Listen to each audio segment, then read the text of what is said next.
네, 안녕하세요. 예. 자, 이번 시간에는 286페이지부터 진행을 합니다. 자, 기간 파트는 이번 회차 한 번만 하고 마무리 지을 겁니다. 그래서 문제풀이에서 한 번 정도 우리가 다시 연습을 하면 좋합니다. 쉽게 말하면 산수 문제요. 예, 산수 문제. 그리고 23회차에 출제가 되었습니다. 따라서 단일 문제로는 내년 우리 24회차 문제는 출제될 가능성이 거의 없다 이렇게 보시고 우리는 오히려 출제되는 게 더 유리할 수도 있습니다. 자, 기간에 관한 논점으로 갑니다. 자, 먼저 155조요. 기간의 계산은 법령, 재판상의 처분 또는 법률 행위에 체크할게요. 법률에게 다른 정한 바가 없으면 본장의 규정에 의한다. 즉 법률 행위라면은 행위자가 원하는 대로 효과가 발생하는 것을 말이죠. 그러면 기간에 관한 민법의 규정은 강행법규다, 임의법규다? 임의법규죠. 자신들의 법률 행위로 달리 정할 수가 있기 때문에 그래서 기간에 관한 민법 규정은 임의법규입니다. 그럼 기간이 뭐냐는 거예요. 저 기간이라고 해서 어느 시점부터 어느 시점까지 계속된 시간의 길이를 말하는데 자, 일단 제가 체크하는 것 빼놓고 체크하지 마세요. 그래서 기간을 언제부터 시작해서 언제 끝나는 걸로 어떻게 계산할 것이냐. 계산에 관한 문제입니다. 그래서 이 민법의 규정 설명을 드렸어요. 이와 같은 기간 계산에 관한 민법 종칙 규정은 임의법규인데 달리 규정이 없다면 민법 등 사법관계뿐만 아니라 공법관계 등 다 두루두루 적용되는 통칙적 규정에 해당합니다. 자, 그럼 구체적으로 어떻게 계산할 것이냐?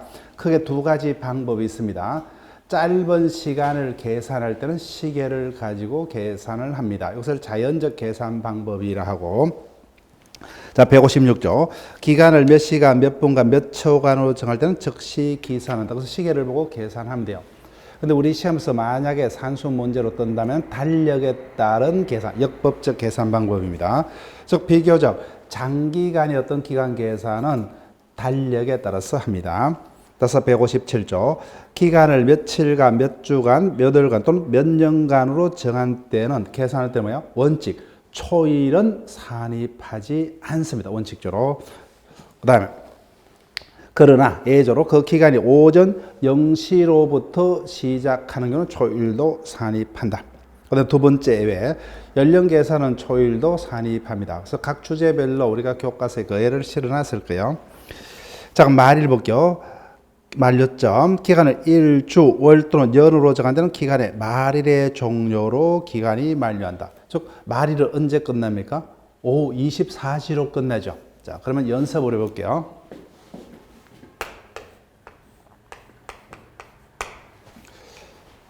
첫 번째, 예를 들면 5월 10일 오늘부터 일주 후입니다. 자, 그럼 원칙 기간을 계산할 때 원칙 초일은 산입하지 않는다, 그죠? 않는다. 그럼 언제부터 기간이 시작이 됩니까? 11일부터 시작이 되어서 일주 그러니까 뭐요? 11, 12, 13, 14, 15, 16, 17 맞죠? 그죠? 17일 몇 시요? 24시가 만료점이 됩니다. 그 다음 5월 10일자 뭐요? 내일부터 일주 후 어떻게 돼요? 내일부터입니다. 자, 원칙은 초일은 불산입한다 그죠? 그렇지만 예외적으로 첫 번째 기간이 오전 0시로부터 시작되는 경우는 초일도 그대로 산입한다 했습니다. 자, 그러면 두 번째 문제는 어떻게 돼요? 말일이 고민할 필요가 있어요, 없어요? 없습니다. 똑같죠, 그죠? 똑같습니다. 이해되셨죠? 오늘부터 하면 뭐예요? 오늘은 뺍니다. 초일은 산입하지 않습니다. 내일부터 뭐예요? 오전 0시로부터 시작되니까 당연히 초일도 산입이 되죠, 그죠? 예, 그 차이점. 그 다음에 두 번째가 연령 계산은 초일도 산입한다, 그죠? 연령 계산은 초일도 산입합니다. 자, 그러면 85년 3월 10일생 성년기는 어떻게 돼요? 여기다가 19를 더하면 되죠. 그러면 어떻게 돼요? 2004년입니까? 2004년 맞습니까? 예. 04년 초일도 산입한다 그랬어요. 그러면 어떻게 돼요? 3월 9일 24시, 다른 말로 3월 10일 오전 0시가 만료점이 되죠. 그죠? 예, 이렇게 연습해 보시면 돼요. 자, 근데 시험 장소에서는 바로 이렇게 풀면 안 돼요. 그죠? 산수 문제가 괜히 산수가 안 돼요. 계산이. 그죠? 이와 같은 계산 문제는 마지막에 보세요. 마지막에 못 풀어서 하는 게, 우리가 몰라서 안 푸는 게 아니라 뭐예요? 계산상으로 그때 잘못 풀면 당황하기 때문에 어떤 산수가 계산이 안 될 수 있기 때문에 나중에. 자, 그러면 160조로 갑니다. 기간을 몇 주간, 몇 월간, 몇 년간으로 정한다는 뭐예요? 달력에 따라서 계산한다. 그래서 이양 몇 주, 몇 월 또는 몇 년에 처음부터 기간을 계산하지 아니한 때는 최후의 주, 월 또는 년에서 그 기산일에 해당하는 날의 전일 동안 할게요. 전일로 기간이 만료한다. 자, 전일 동안 할게요. 그 다음 3항 월 또는 년으로 정한 경우에 최종의 월에 해당일이 없을 때는 그 달의 말일로 기간이 만료한다. 자, 이 부분도 예를 들어서 설명을 해볼게요.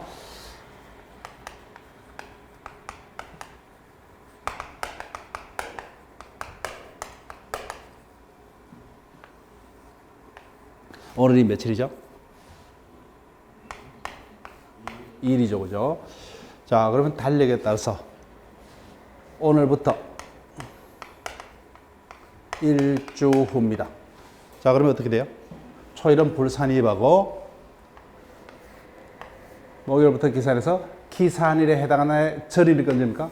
요 날이 만료점이 되죠, 그죠? 요 날이 만료점. 그러면 달력에서 찾아보면 요 날이 만료점이 됩니다. 그럼 요 며칠이요? 3, 4, 5, 6, 7, 8, 9, 9네, 그죠? 9일이 만료점이 되더라. 자, 그 다음에 또 하나 됩니다. 최종의 월에 해당일이 없을 때는 그 달이 뭐예요? 말일로. 의미가 있는 달은 몇 월이요? 2월입니다. 2월. 1월 30일. 오늘부터 1개월 후입니다. 그러면 초일은 불산입하니까 1월 31일부터 시작해서 기산일에 해당하는 절이니까 뭐예요? 2월 30일이 만료점이 됩니다.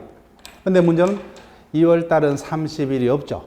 언제요? 2월 28일이 원칙 만료점이 되겠죠. 근데 윤달이 있는 달은 뭐예요? 2월 29일이 만료점이 될 겁니다.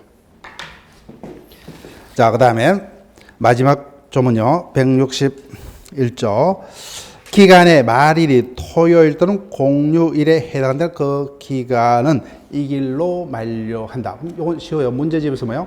문제지에서 토요일, 일요일이 만료점이라고 가로 부분에 제시가 있으면 어떻게 해요? 우리는 바로 그냥 월요일을 찾으면 돼요. 월요일, 그죠? 자, 그러면 한번 계산을 해볼게요.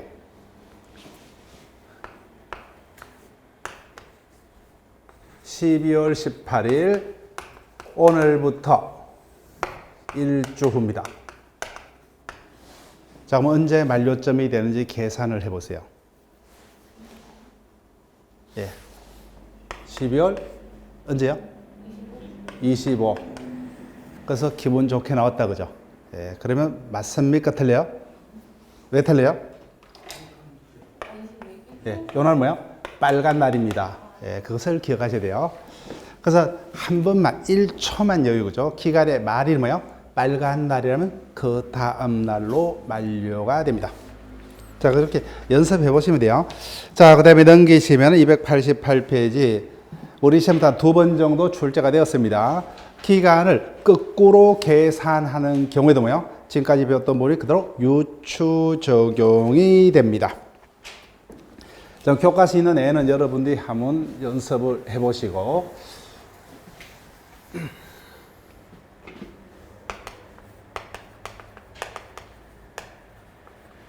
자, 우리가 배웠던 바를 떠올려 볼게요. 사원총회는 총회일 몇 주 전까지 소집을 통지를 해야 됩니까?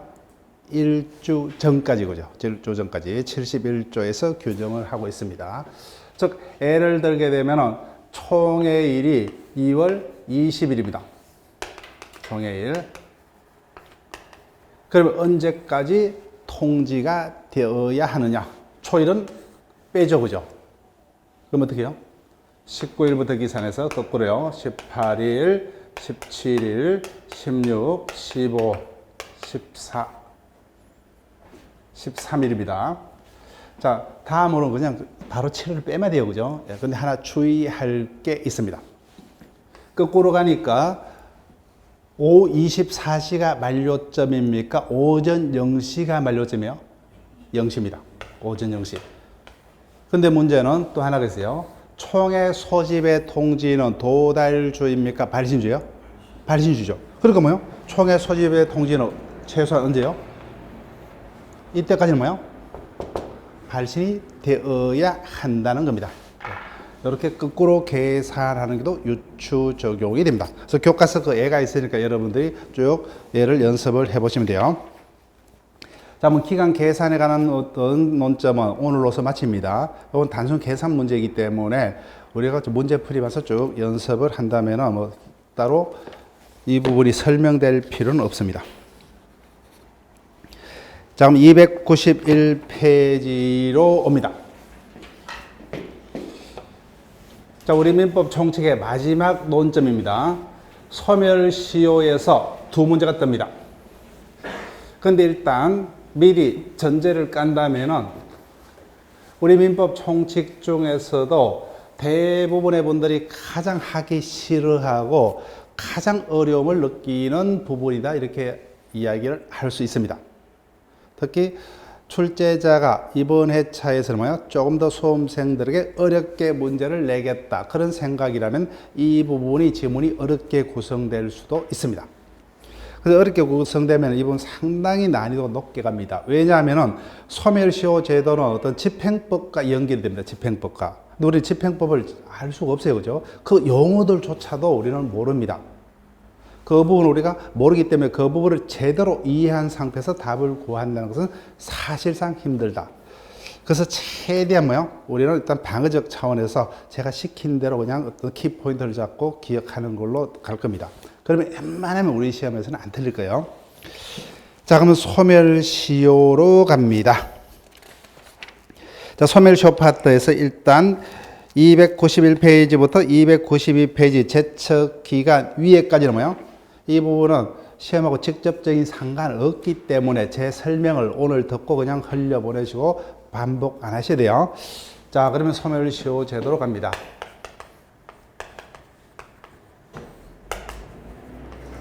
자, 시효 제도를 하면 민법에는 소멸시효 제도도 있고 취득시효 제도도 있습니다. 근데 취득시효 제도는 물권법에서 소유권 취득의 원인으로서 245조 이하 규정을 두고 있고 나머지 어떤 용익 물권에도 준용하는 규정을 두고 있는데 취득시효 제도는 우리 시험에서 매번 뜨는 게 아니에요. 우리는 물권법에서 8문제가 출제가 되고 그 중에서 소유권은 보통 한 문제가 출제가 됩니다. 일반적으로. 근데 한 문제가 출제가 된다면 대부분은 공동소유인 공유에서 출제가 됩니다. 그래서 공유 파트는 매년 빠짐없이 출제가 됩니다. 근데 옆반에 중개사 시험은 소유권 파트가 뭐야? 최소 2문제에서 최대 30문제까지 출제가 되기 때문에 취득시효 공유가 계속 매년 출제가 된다, 이렇게 보시면 돼요. 근데 우리는 취득시효는 출제가 된다면 소유권 파트에서 2문제가 출제가 되는 거예요. 그래서 지금까지 우리 시험에서는 취득시효 파트는 한 3번 정도가 출제가 되었습니다. 자, 민법 총칙에서는 소멸시효 제도를 두고 있는데 매년 2문제입니다. 2문제. 자, 근데 우리가 시효 제도라는 것은 민법뿐만 아니라 다른 법에도 다 있는 제도예요. 그래서 우리가 일상생활에서 가장 많이 들어봤던 시효는 뭐예요? 이런 단어를 들어봤다, 그죠? 예, 공소시효. 또 우리가 못 들어봤지만 형해시효라는 것도 있고 어떤 시효제도 많아요. 자, 공소시효라면 일단 상식적으로 우리 시험하고 상관없어요. 범죄를 범했음에도 불구하고 뭐요? 법이지 않은 장기간 동안 수사기관이 범인을 확보해서 기소하지 못하면은 그 이외에는 범인을 확보했더라도 더 이상 뭐요? 처벌을 할 수 없다고 죠. 공소제기를 할 수 없다. 이를 공소시효제도. 그래서 예전에는 살인죄를 범했다 하더라도 뭐야? 15년. 15년이 지나면은 더 이상 그 외에는 잡더라도 처벌할 수 없다. 너무 짧다, 그죠? 그래서 중간에 법이 개정돼서 25년도 짧죠, 그죠? 그래서 일정한 범죄는 이제는 공소시효제도를 폐지했습니다. 좀 제가 설명하고자 하는 부분은 그 부분이에요. 즉, 그 제가 범인임이 분명하죠, 그죠? 그렇지만 장기간 평화롭게 사회생활이 쭉 유지가 되고 있는 경우에는 그 사실 상태를 계속 토대로 우리 사회에서는 그것을 진실로 믿고 계속 법률 관계를 쌓아갈 거죠, 그죠? 근데 많은 세월이 지나서 그 기초된 사실 상태가 진실한 어떤 사실관계 반한다는 이유로 뭐요? 그 부분을 아예 부정을 해버리면 어떻게 돼요? 그 부분을 믿고 쌓아진 법률 관계들이 와르르 다 무너지죠, 그죠? 그럼 엄청난 법적 혼란을 야기할 수가 있다. 그래서 시효제도를 하면은 일정한 사실 상태가 법이지 않은 장기간 동안 사회에서 평화롭게 계속 유지가 되면 뭐예요? 그 자체를 그대로 존중을 해주자. 이를 시효제도라고. 그래서 취득시효라면 뭐예요? 자기 소유의 물건이 아님에도 불구하고 법이지 않은 장기간 동안 소유해서로 자기 것같이 뭐예요? 병원 공약에 점유 사용하면 그자의 소유를 인정해주는 제도를 취득시효제도라 합니다. 근데 반대로 소멸시효제도라 하면은 권리자가 자신의 권리를 충분히 행사할 기회가 있었음에도 불구하고 장기간 권리를 불행사했기 때문에 권리자의 권리를 소멸시키는 제도를 소멸시효제도라 합니다. 그래서 소멸시효제도는 민법 총칙에서 모든 권리의 일반적인 어떤 소멸 사유로서 민법 총칙에서 규정을 두고 있습니다. 자, 큰 입은요, 시효제도를 왜 인정하느냐? 이 어떤 인정 근거는 우리하고 크게 상관없이 입법자들이 뭐요? 또는 학자들이 이 어떤 시효제도를 연구하는 이유에 해당한다. 그렇게 보시고. 자, 시효의 성질요. 그래서 시효가 완성되려면 법이 정하는 기간 동안 일정한 사실 상태가 계속이 되죠. 그 다음에 두 번째, 시효가 완성되면 그로 해서 취득시효는 권리 취득의 법률 효과가 발생을 하고, 소멸시효가 완성되면 권리자의 권리 소멸이란 법률 효과가 발생하더라고요. 일정한 법률 효과 발생의 원인을 통틀어서 법률 요건이라고 했죠. 법률 요건인데 한마디 물어볼게요. 이 같은 시효에 따른 어떤 법률 효과는 원에 섭니까? 법에 의해서요? 법에 의해서죠. 따라서 법률 규정에 해당한 법률 요건에 해당합니다. 그 다음에 넘기면은 제3법상의 제도다. 거기다 체크할게요. 제3법상의 제도. 즉, 예를 들게 되면 내가 바쁘다는 핑계로 시골에 홀로 계신 부모님을 장기간 한 번도 찾아뵙지 않았다. 아주 불효막심한 놈이지만 그로 인해서 부모와 자식의 연이 깨어지진 않는다. 그죠? 그래서 이 같은 시효제도는 제3법에만 인정될 수 있는 제도. 그래서 가족권 등 비제3법에는 인정되지 않습니다. 그다음 4번 강행교정이라는 단어를 체크할게요. 그래서 시효제도는 입법 정책적으로 뭐요? 일정한 사실 상태를 존중해 주고자 하는 제도죠. 그래서 당사자 의사로 그 적용을 달리할 수 없는 강행교정이다. 거기까지만 일단 기억할게요. 조문은 184조에서 마지막에서 우리가 볼 겁니다. 자, 첫 번째, 이젠 출제될 수 있는 논점으로 시작합니다. 자, 소멸시효제도가 뭐예요? 제척기간을 비교를 하고자 합니다. 자, 내가 일정한 권리를 가지고 있는데 그 권리가 소멸하는 원인은 많습니다. 그죠? 대표적인 게 내가 권리를 가지고 있는데 그 권리가 소멸했다는 것은 타일부터 1,000만 원 받을 채권이 있어요. 그 채권이 소멸하는 가장 대표적인 원인이 뭐죠? 채무자가 약속대로 이행을 하더라고요. 그죠? 그래서 권리자의 권리가 만족을 봐서 소멸하는 경우도 있고, 권리자 스스로 뭐요? 자신의 권리를 포기해서 소멸하는 경우도 있고, 여러 가지 경우가 있습니다. 그 중에서 우리는 권리자의 권리가 소멸시효에 걸려서 소멸하는 것을 보고자 하는데, 가장 구별이 어려운 게 뭐예요? 제척기간에 걸려서 권리자의 권리가 소멸하는 것이 양자가 어느 것인지 구별이 애매합니다. 그래서 제척기간과 소멸시효를 구분을 하고자 합니다. 자, 그러면 일단 어디를 가보시냐면은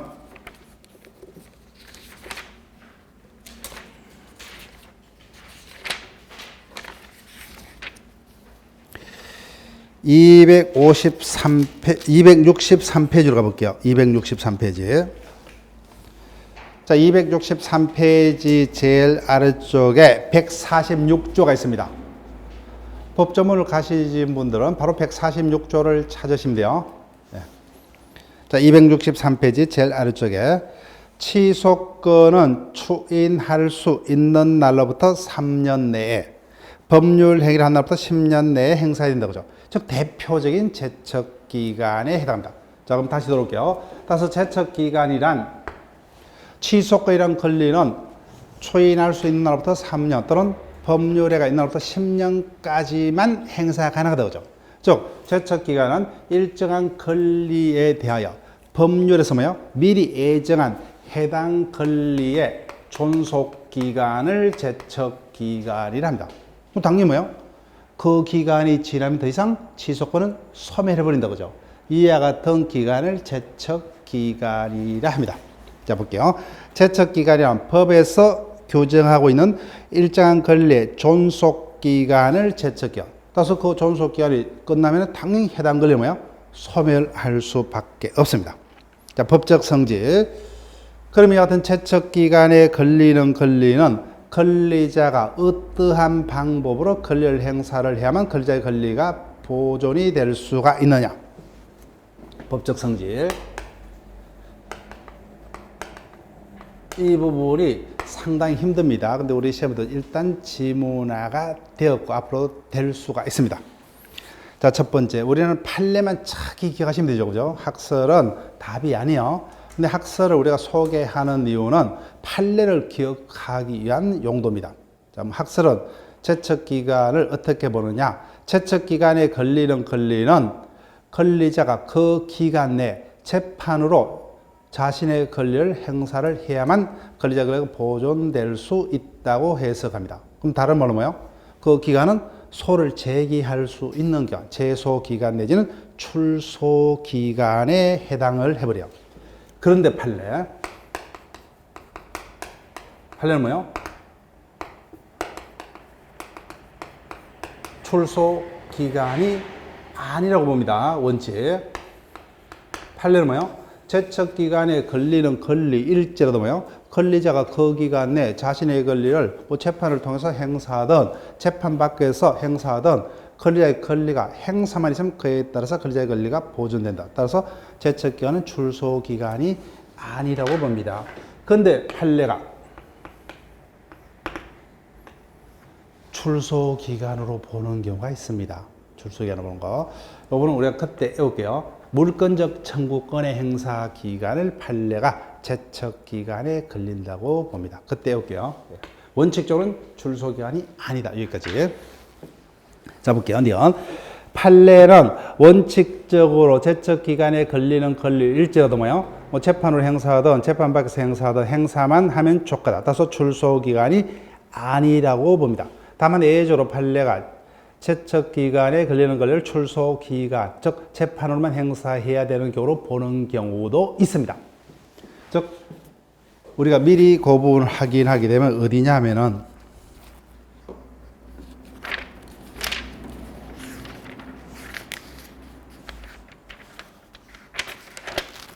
351페이지 한번 펴볼게요.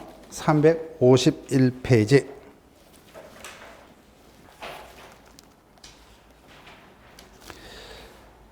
자, 351페이지를 보니까 제목이 점유보호 청구이죠. 즉, 점유권으로부터 생긴 물권적 청구권을 규정하고 있습니다. 그런데 204조의 사망을 보니까 제1항의 청구는 침탈당한 날부터 1년 내에만 행사를 해야 된다. 205조, 206조도 그 행사 기간을 정하고 있습니다. 이와 같은 경우는 뭐예요? 그 기간 내 권리자가 자신의 권리를 재판으로만 행사를 해야 된다고 판례가 해석을 합니다.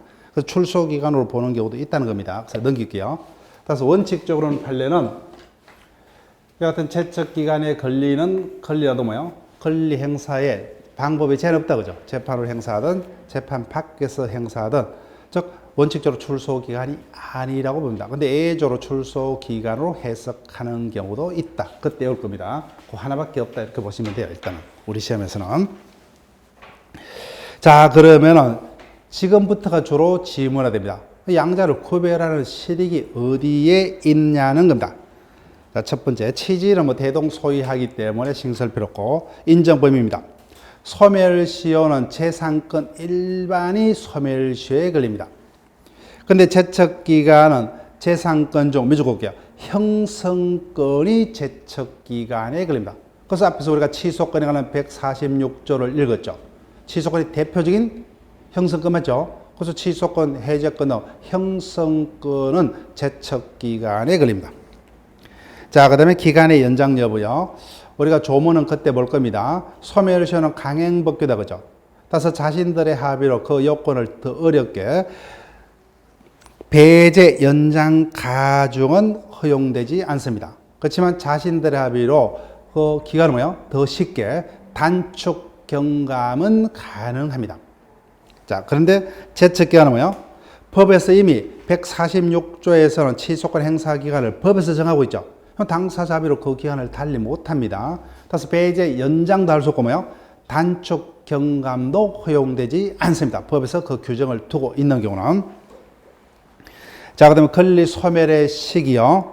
소멸시효는 완성되면 그 효과는 그때부터가 아니라 뭐요? 기산에 소급해서 권리 소멸 효과가 발생을 합니다.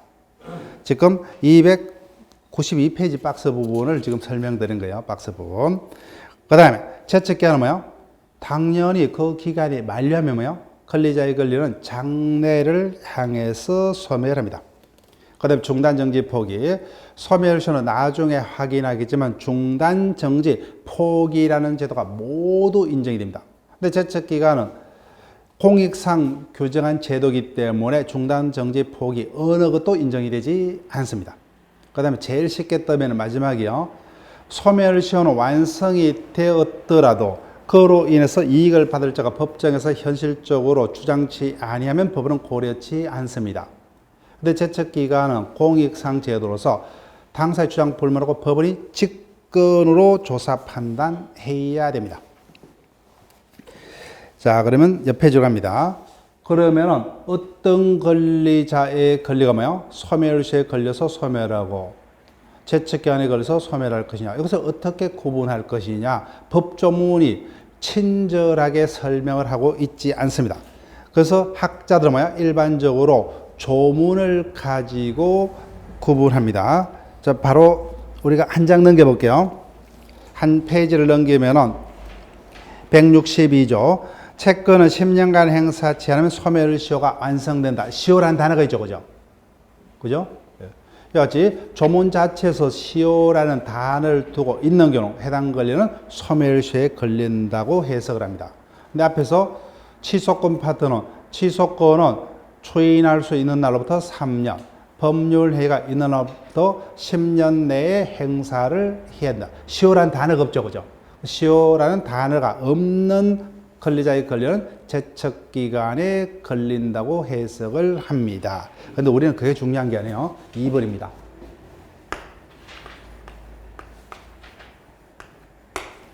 자, 옆에다 적을 거예요.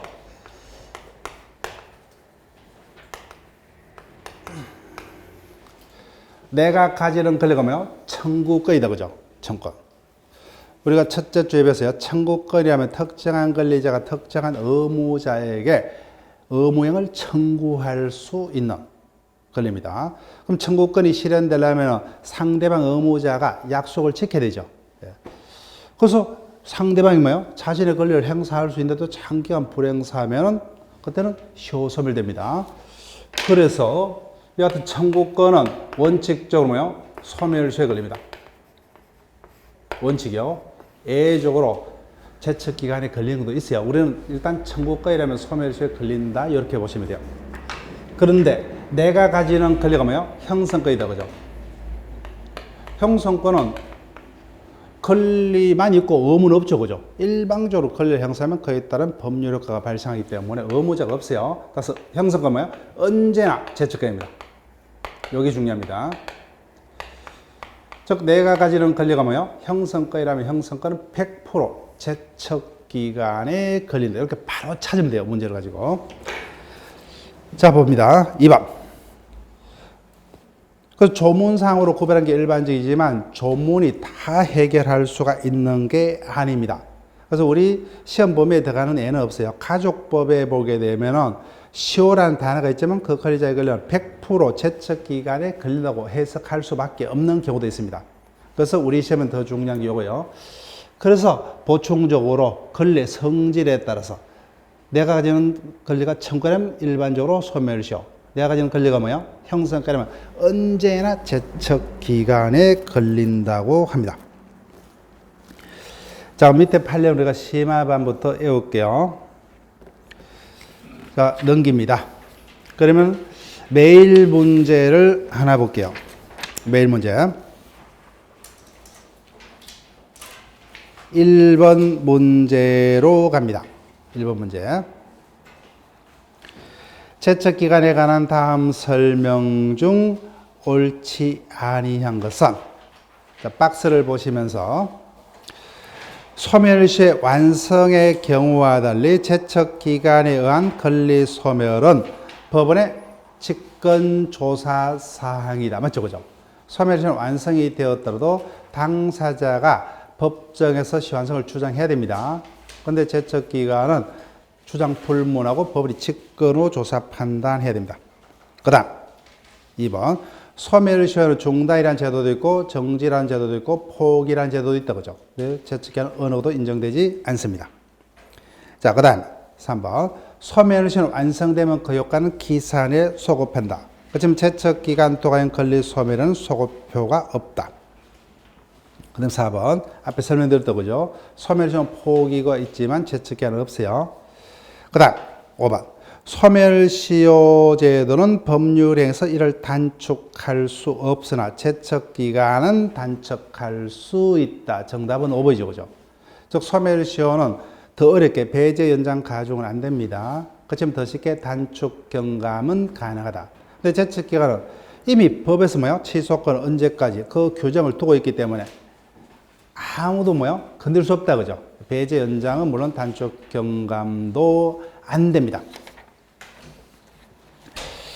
자, 그러면 일단은 이 정도를 일단 구분할게요. 제척기간과 소멸시효. 근데 우리는 더 중요한 게 뭐예요? 일단 이 부분을 제일 잘 이용을 하실 수 있도록, 그죠? 예. 자, 그럼 제척기간과의 구별은 이번은 매년 뜨는 게 아니라 한 5년 정도에 걸쳐서 한 번 정도 지문화가 될 수 있을 겁니다. 이제는 이제 본격적으로 진행합니다. 294페이지부터 소멸시효의 요건입니다. 자, 소멸시효 요건 파트에서는 일단 출제될 수 있는 파트가 쌍가로 2번 대상 권리입니다. 만약에 요 부분이 출제된다면 소멸시효 파트에서는 가장 쉽게 출제가 되는 경우다. 이렇게 보시면 돼요. 그 다음에 두 번째 296페이지입니다. 3번 권리의 불행사 소멸시효 기산점이 있죠. 네, 이 부분입니다. 이 부분이 가장 출제 빈도가 높습니다. 그래서 많은 분들이 이 부분을 힘들어합니다. 단순히 외우려 하니까 일단 최종적으로 외워야 되는데 이해를 통해서 외우면 그렇게 어려울 게 없습니다. 자, 일단 요건에서는 요 두 가지가 문제될 뿐 소멸시효 기간은 출제된다면 주는 문제입니다. 자, 그러면 볼게요. 총설 파트. 권리자의 권리가 시효 완성으로 소멸하기 위해서는 어떠한 요건을 충족을 해야 되느냐. 첫 번째요. 권리자의 권리가 뭐예요? 소멸시효에 걸릴 수 있는 권리라야 되고, 두 번째, 권리자가 권리를 행사를 할 수 있었음에도 불구하고 뭐예요? 불행사를 해야 되고, 마지막에 그 불행사가 일정 기간 계속이 되어야 합니다. 그 이와 같은 세 가지 요건이 구비되면 권리자의 권리는 시효 소멸해버린다 보죠. 자, 첫 번째로 갑니다. 대상 권리요. 소멸시효의 대상. 자, 요 부분은 소멸시효에 걸리는 것만 딱 외울게요. 나머지는 뭐예요? 소멸시효 걸리지 않는다고 바로 가시면 돼요. 그 둘 다를 다 외울 필요 없어요. 그러면 너무 양이 많아지니까 어떻게 해요? 소멸시효에 걸리는 권리만. 자, 앞부분에서 내가 가지는 권리를 크게 두 가지로 보죠. 재산권과 비재산권으로 구분한다면 앞서 도입 부분에 설명했죠. 소멸시효에 걸릴 수 있는 것은 뭐밖에 없다고요? 재산권밖에 없다, 그죠? 처음부터 비재산권 어떤 게 있어요? 가족권, 사원권, 인격권 이런 것들은 뭐요? 처음부터 소멸시효에 걸릴 수 없죠, 그죠? 재산권만이 소멸시효에 걸립니다. 근데 우리 민법상 재산권은 다시 두 가지가 있죠, 그죠? 뭡니까? 채무자에게 채무형을 청구할 수 있는 채권자가 가진 채권, 그죠? 채권은 소멸시효에 걸려요. 일단 하나 기억합니다. 채권은 소멸시효에 걸린다. 그 다음에 두 번째, 물건이죠. 자, 물건은 소멸시효에 걸린다. 자, 근데 물건 중에 뭐요? 점유권도 있고, 소유권도 있고, 지상권, 지역권, 전세권 등 이런 것들을 통틀어서 뭐라고 합니까? 우리는 용익 물건이라 한다, 그죠? 그 다음에 유치권, 질권, 저당권을 담보 물건이라 했습니다. 자, 결론 외우시면 돼요. 물건 중 소멸시효에 걸릴 수 있는 것은 뭐예요? 뭐밖에 없어요? 용익 물건밖에 없습니다. 두 가지 뭡니다. 그래서 권리자의 권리가 소멸시효에 걸리는 것은 채권과 뭐예요? 용익 물건밖에 없습니다. 점유권은 뭐예요? 우리가 그때 배우겠지만 일정한 물건을 사실상 점유하고 있으면 점유권에는 권리가 있고 잃어버리는 순간 뭐예요? 바로 권리가 소멸되기 때문에 계속이란 게 없어요. 그래서 성질상 걸릴 수 없고 소유권은 뭐예요? 162조에서 2항에서 소멸시효에 걸리지 않는다고 규정을 하고 있습니다. 항구적인 권리이기 때문에. 그 다음 담보 물건은 그 자체가 목적이 아니라 내가 왜 저당권을 설정합니까? 채권을 담보하기 위해서 그죠. 그래서 이 같은 저당권 등 담보 물건에서 담보되는 것을 피담보 채권이랍니다. 따라서 이 채권이 남아 있는데 저당권 등 담보 물건이 소멸하면 말도 안 되죠, 그죠? 그래서 이 같은 피담보 채권과 독립해서 담보 물건은 소멸시효에 걸리지 않습니다.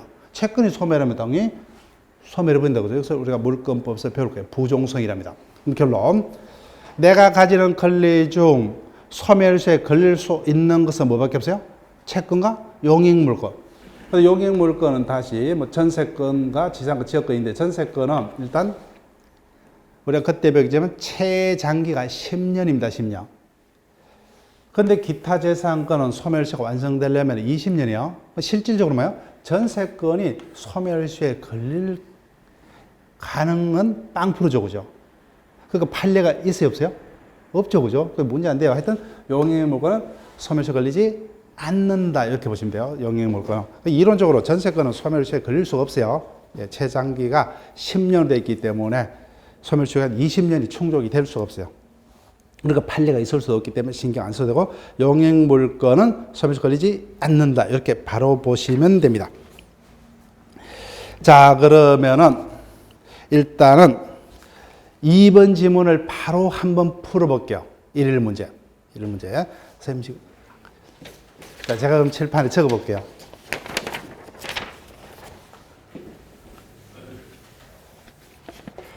자, 소멸시효에 걸리지 않는 권리를 모두 그러면 첫 번째, 인격권. 자, 인격권은 뭐예요? 재산권이 아니죠. 그럼 바로 소멸시효에 걸리지 않는다, 그죠? 그 다음에 두 번째, 할부금 채권. 뭐가 붙으세요? 채권 붙었죠. 당연히 소멸시효에 걸리죠, 그죠? 소멸시효에 걸립니다. 그 다음에 D가 판결에 의해서 확정된 채권이다, 그죠? 당연히 채권 소멸시효 걸리죠, 그죠? 예. 그 다음 리얼 호텔 숙박료 채권이죠. 당연히 채권이니까 소멸시효에 걸립니다. 그 다음 미연 공유물 분할 청구권이에요. 공유물 분할 청구권.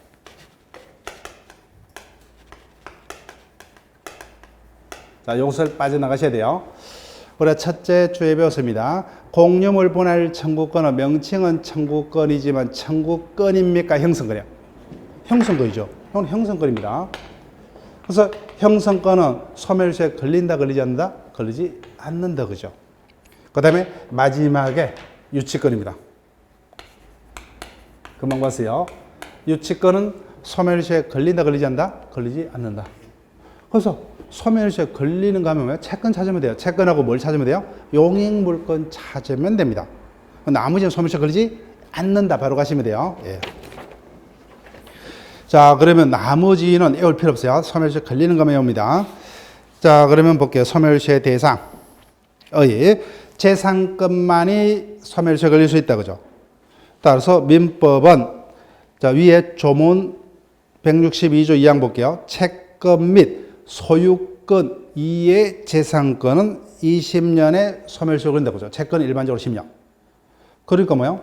채권과 기타 소유권을 위한 나머지 재산권만이 소멸시효에 걸릴 수가 있습니다. 그래서 2번 소멸시효 대상 권리 채권 및 적을게요. 그 채권이 소멸시효 걸립니다. 일반적으로 채권은 10년에 걸려요. 그 다음에 동그라미 2번이 제일 중요한데 우리가 물권법을 배우고 다음 회차부터 이거 자동적으로 이해되기 때문에 그때부터 볼게요. 그 다음에 3번 용익물권 및 적을게요. 용익물권이 소멸시효에 걸린다. 그죠? 그럼 요 두 가지밖에 없어요. 채권과 용익물권. 그 다음에 4번은 당연히 채권이죠. 상사채권인데 이거는 민법과 달리 시효기한이 5년으로 되어 있다. 이럴 필요 없어요. 우리는 상법이 지문화되면 안 되기 때문에. 그 다음에 옆에지 공법상해에 걸려. 이것도 조세채권을 말합니다. 조세채권 능력이 채권이기 때문에 소멸시효에 걸려요. 그래서 우리는 두 가지 뭐냐면요. 용익물권과 채권만이 소멸시효에 걸립니다. 그 3번. 소유권은 금방 162조 2항에서 소멸시효 걸리지 아니한 걸로 되어 있죠. 안 걸립니다. 소멸시효. 그 다음에 점유권 안 걸려요. 그 다음에 물권적 청구권 일단 체크만 해둘게요. 그러니까 우리가 물권 청구를 모르니까 다음 회차에 물권 배우면 자동으로 갑니다. 그 다음 밑에 담보물권이죠. 담보물권, 저당권 등 담보물권은 그 자체가 목적이 아니라 빌려준 돈을 담보하기 위해서 그죠. 그래서 그 전제가 되는 여하튼 피담보 채권이 존재하는데 저당권이 시효소멸하면 말도 안 되죠. 그래서 저당권 등 담보물권은 피담보 채권과 독립해서는 소멸시효 걸리지 않는다. 그 다음에 일정한 법률관계 어조라는 걸로 계속 손대지 마세요.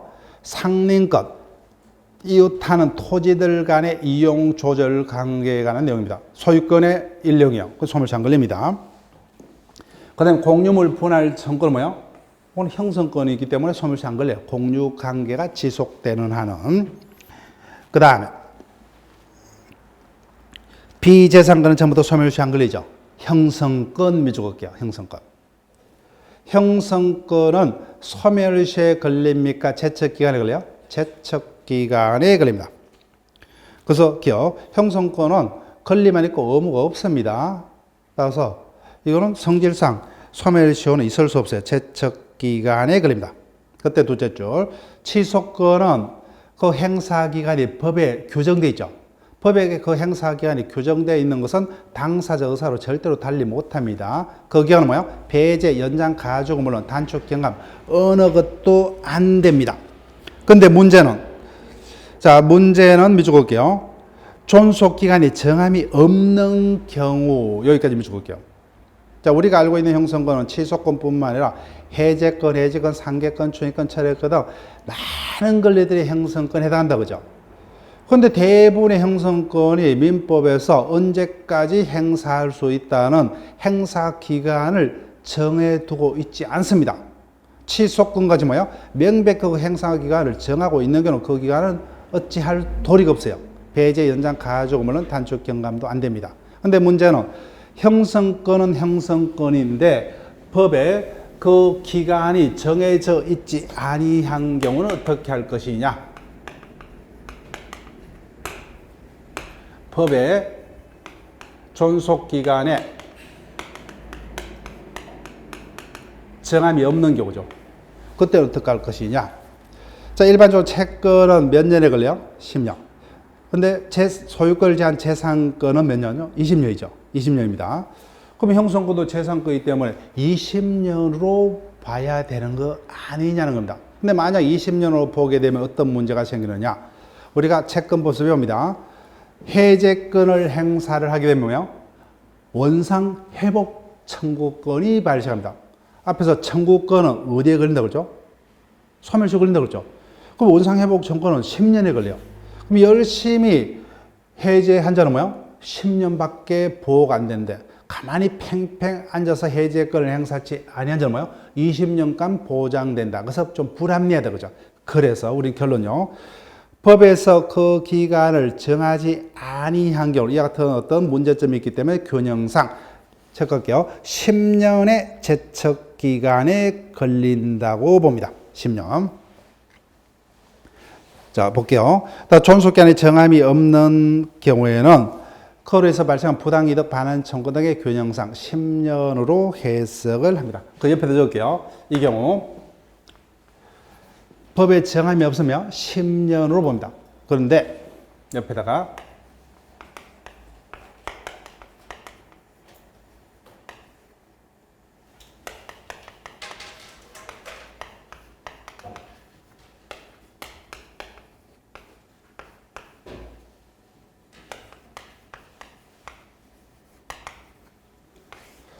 자, 원칙적으로 해제권 등 그 존속 기간에 대한 정함이 없는 형성권은 뭐야? 해석상 10년의 제척 기간에 걸린다고 해석하죠. 그죠?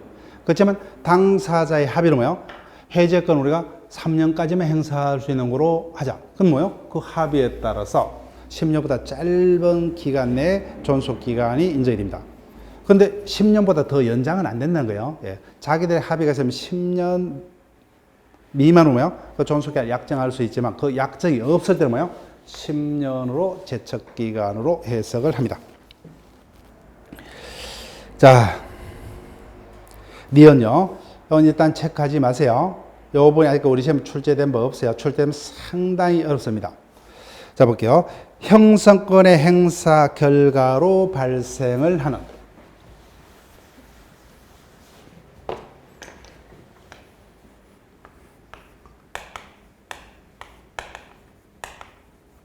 갑을 간의 토지 매매가 있었습니다. 그런데 차고 등 취소 사유가 있더라도 뭐요? 취소권자가 취소하기 전에는 갑을 간의 매매는 유효죠. 그런데 차고 등을 해서 취소를 하게 되면 어떻게 돼요? 매매는 소급해서 무효된다 그죠? 그래서 이행전에 이행할 필요 없지만 이행 후에는 어떤 문제가 발생합니까? 예, 부당이득 반환 청구권이 발생한다 그죠? 근데 앞에서 청구권은 제척기간에 걸린다 했습니까? 소멸시효에 걸린다 했어요? 소멸시효에 걸린다 그죠? 소멸시효에 걸립니다. 이와 같이 취소권 등 형성권을 행사함으로써 생기는 이와 같은 부당이득 반환 청구는 소멸시효에 걸리는데 언제부터 소멸시효에 걸리냐는 겁니다. 언제부터? 자, 왜? 이게 중요하냐면 판례하고 학설이 완전히 반대입니다. 학설은 볼 필요 없죠. 근데 좀 이따 보겠지만 소멸시효는 뭐예요? 권리자가 권리를 행사할 수 있는 때로부터 진행됩니다. 그걸 물어볼게요. 그러면 부당이득 반환 청구는 언제부터 반환을 청구할 수 있어요? 취소해야만 부당이득 반환 청구가 생기기 때문에 취소권을 행사한 때로부터입니다. 아직까지 출제된 법 없어요. 죄송합니다. 형성권 행사 결과로 발생한 부당이득 반환 청구권은 언제까지 행사를 해야 되느냐? 학설은 보지 마세요. 판례는 뭐예요?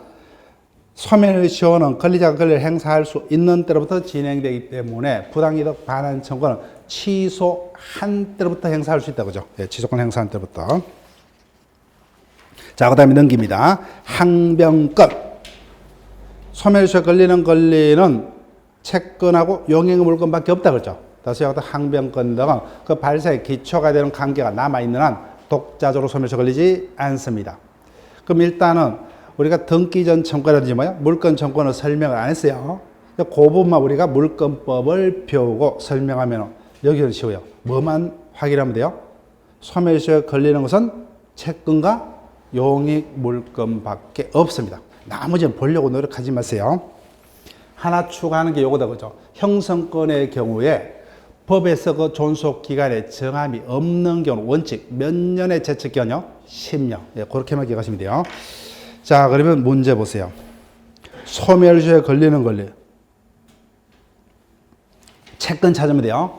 예. 자, 그럼 296페이지 문제를 봅니다.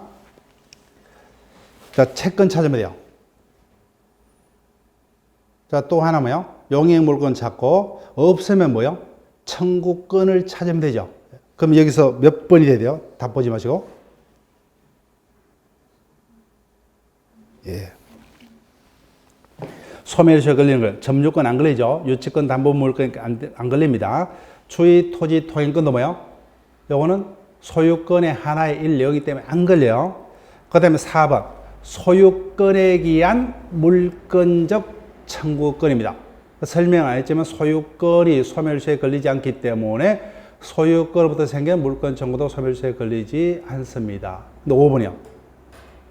물상보증인이 대신 채권자에게 뭐요? 채무자의 채무를 대신 변제하고 그 채무자에게 뭐요? 대신 변제했기 때문에 구상권을 행사하겠다. 이거 뭐요? 채권이죠. 그죠? 당연히 5번이 소멸시효 걸린다. 그죠? 채권 찾는 거예요. 채권. 자, 그럼 여기까지 하고 쉬었다가 두 번째 요건인 기산점으로 갑니다.